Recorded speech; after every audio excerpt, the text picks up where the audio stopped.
Hi, I'm Craig with ApplianceVideo.com. Today, we will be taking a look at the Flex Zone Damper on this LG French door refrigerator.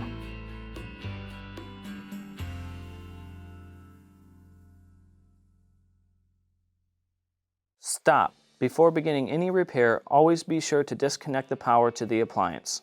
It is also recommended to test the outlet for the proper voltage. Remember to also turn off the water.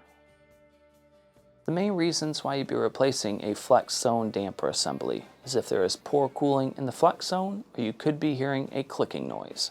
Now, let's click on the link below to view this repair video. ApplianceVideo.com guides you step by step, giving you the confidence to avoid recalls and callbacks, also saving time on repairs. Whether you're up against an uncommon repair or the latest appliance on the market, our videos have been created with you in mind. Our growing library of videos have been produced using our factory-certified technicians who have extensive infield experience over the past 30 years. ApplianceVideo.com provides high-quality repair videos that anyone can follow, regardless of their skill level. We are here to help. Click on the link below to view this repair video and let us help you do it right the first time.